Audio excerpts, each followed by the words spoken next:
Have you ever noticed how the loneliest people in a room are often the ones who seem the most self-sufficient? There's something strange about the person who sits alone at lunch, not scrolling through their phone in quiet desperation, but genuinely comfortable in their solitude.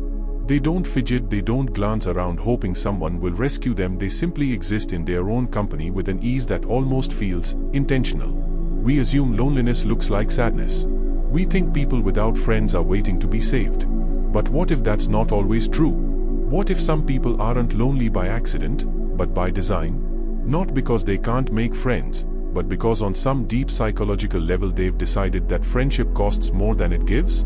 What happens in the mind of someone who has chosen, consciously or unconsciously, to walk through life alone? Let's start with what you see on the surface. The person with no friends might seem unremarkable at first. They go to work, they complete their tasks, they exist in the same spaces as everyone else. But watch closely. Notice how they position themselves, always at the edges, always with an exit route, always just outside the gravitational pull of the group. This isn't shyness. Shy people want to join but can't quite make themselves cross that invisible barrier. No, this is different. This is strategic distance. It's the psychology of the moat, not the wall. A wall says, stay out. A moat says, crossing to me requires too much effort, so you won't even try. Here's the thing, most people who have no friends didn't start out that way. Somewhere in their history, there was a moment, or more likely, a series of moments, where the math of human connection stopped making sense. Where the cost-benefit analysis of friendship tipped into the red. Let's talk about attachment theory for a moment, because this is where the roots grow deep. Psychologist John Bowlby discovered that the bonds we form in early childhood become the templates for every relationship that follows. If you learned that people are reliable, you approach friendship with openness. If you learned that people leave, or hurt, or disappoint, you approach friendship like a business transaction where you've already calculated the inevitable loss. People with no friends often developed what psychologists call an avoidant attachment style. As children, they learned that seeking comfort from others led to rejection or inconsistency. So they adapted. They became emotionally self-sufficient. They learned to soothe themselves, to meet their own needs, to build an internal world so complete that the external one became optional. And here's what's fascinating. This adaptation actually works. For a while, the person with no friends isn't falling apart. They are not necessarily depressed or dysfunctional. In fact, they are often remarkably competent. They've had to be. When you can't rely on others, you become intensely self-reliant. You develop skills. You build routines. You create a life that doesn't require the variable chaos of human connection. But the psychology behind this runs deeper than simple self-reliance. There's a concept in neuroscience called mirror neurons, brain cells that fire both when we perform an action and when we watch someone else perform that action. They're the biological basis of empathy, the reason you flinch when you see someone get hurt, the mechanism that allows you to feel what others feel. But here's what's really happening in people who live without friends. Those mirror neurons start to quiet down. Not because of some neurological defect, but because of disuse. When you spend enough time alone, when you stop regularly engaging with the emotional lives of others, your brain begins to optimize for solitude. The neural pathways for social connection don't disappear, but they become like forgotten roads, overgrown, harder to travel, requiring more effort to navigate. This creates a paradox. The longer you go without friends, the harder it becomes to make friends. Not because you've forgotten how, but because your brain has literally restructured itself around aloneness. The person with no friends isn't broken, they are adapted to a different kind of existence. And maybe that's the real misunderstanding. We treat friendlessness like a deficit, like something missing. But to the person living it, it often feels like a solution. Think about what friendship actually requires. Vulnerability, compromise, the willingness to be misunderstood, the risk of disappointment, the energy expenditure of maintaining connection, the texts, the calls, the emotional labor of caring about someone else's problems when you've got plenty of your own. For someone with no friends, these costs feel astronomical. Every friendship is a potential wound. Every connection is a thread that could be pulled, unraveling the carefully constructed stability of their solitary life. Psychologist Dr. Bela De Paulo, who studies single people and solitude, found that people who live alone often report high levels of autonomy and self-determination. They are not waiting for their lives to begin when they find connection. They've built complete lives within the architecture of aloneness. But here's where it gets complex. Because there's a difference between chosen solitude and enforced isolation. Between being alone and being lonely.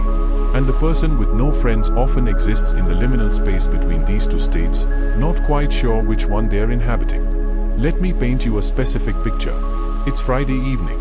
Across the city, groups are gathering, friends meeting for dinner, colleagues grabbing drinks, families coming together. And somewhere in this same city is the person with no friends, arriving home to an empty apartment. Now, here's the question. How do they feel in this moment? The answer is more complicated than you'd think. There's relief, the genuine, exhaled relief of not having to perform, not having to monitor their words, not having to navigate the exhausting complexity of group dynamics. There's peace in the silence. There's freedom in the lack of obligation. But underneath that relief, there's also a whisper of something else. Not quite loneliness. More like awareness. The awareness that this is not how human beings are designed to live. That we are, at our evolutionary core, tribal creatures. That our ancestors survived because they belonged to groups, not because they thrived in isolation. This awareness creates what psychologists call cognitive dissonance, the psychological discomfort of holding to conflicting beliefs simultaneously. I am happy alone, and humans need connection, coexist in an uneasy truce, neither quite winning, neither quite losing.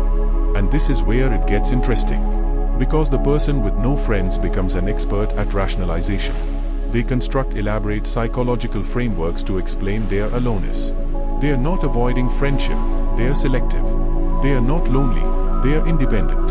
They are not afraid of intimacy, they just haven't found people worth the effort. These aren't lies, exactly. They are protective narratives. Stories the psyche tells itself to make aloneness feel like a choice rather than a sentence. Dr. Julian Holtenstad's research at Brigham Young University found that loneliness has the same impact on mortality as smoking 15 cigarettes a day.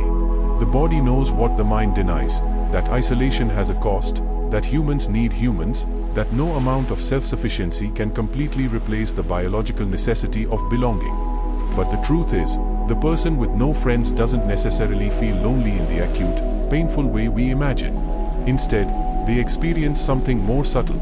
A kind of low-grade disconnection, like living life through glass.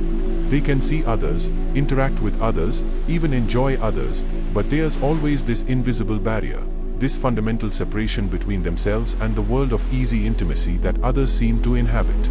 Let's talk about what builds this barrier. Because it's not just one thing. It's a complex architecture of psychological defense mechanisms, each brick laid carefully over years. There's the perfectionism that makes every potential friendship feel risky. What if you are not interesting enough? What if you are too much? What if they see through whatever version of you are presenting and find something lacking?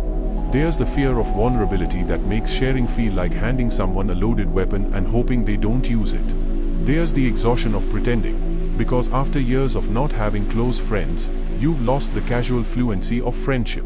You don't know the unspoken rules anymore. You feel like an anthropologist studying a foreign culture, aware of every gesture, conscious of every word, never quite relaxed. And perhaps most insidiously, there's the identity. Because if you've been the person without friends for long enough, it becomes who you are. It becomes your organizing principle. Changing it would mean losing yourself, and the self, even a lonely self, is the one constant you've learned to rely on. But here's what's really fascinating. People without friends often have incredibly rich inner lives. They are observers. They notice things others miss because they are not distracted by social obligations. They think deeply because they have the time and space for contemplation. They develop intense relationships with ideas, with art, with work, with hobbies.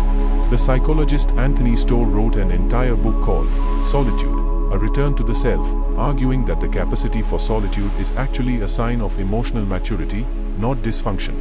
That some of humanity's greatest achievements came from people who spent significant time alone, scientists, artists, philosophers who needed solitude to create. So maybe the person with no friends isn't missing out. Maybe they are just traveling a different path through life.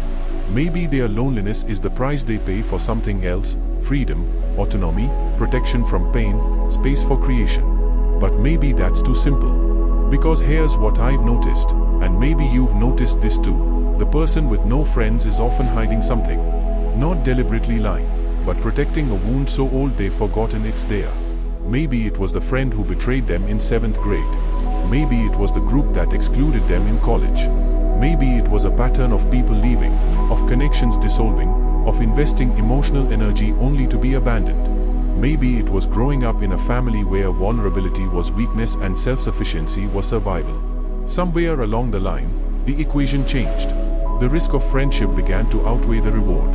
And the brain, in its infinite wisdom, made a calculation: better to be alone than to hurt like that again. This is what psychologists call learned helplessness, the psychological phenomenon where someone experiences repeated painful or traumatic events and eventually stops trying to change their circumstances, even when change becomes possible.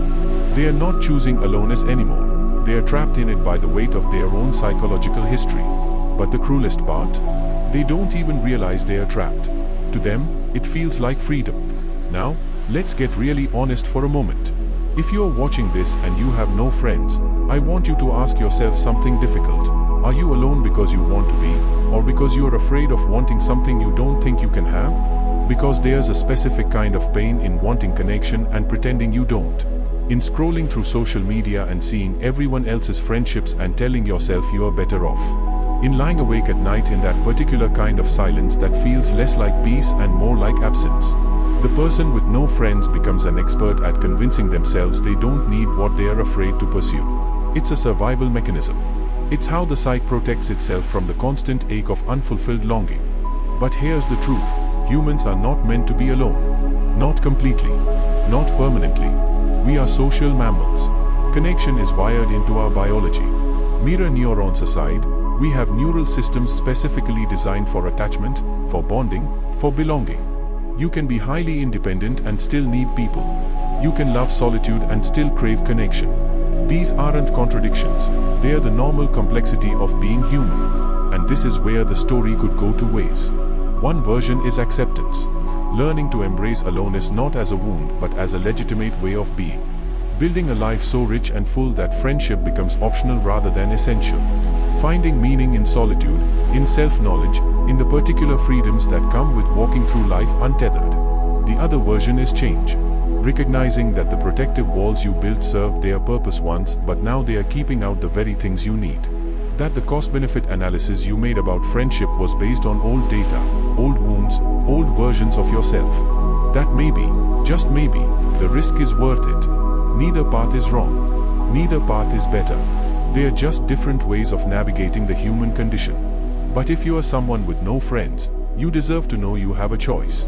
That you are not permanently broken or fundamentally unlovable or constitutionally incapable of connection. You are adapted to aloneness because at some point, it was the smartest thing your psyche could do to survive.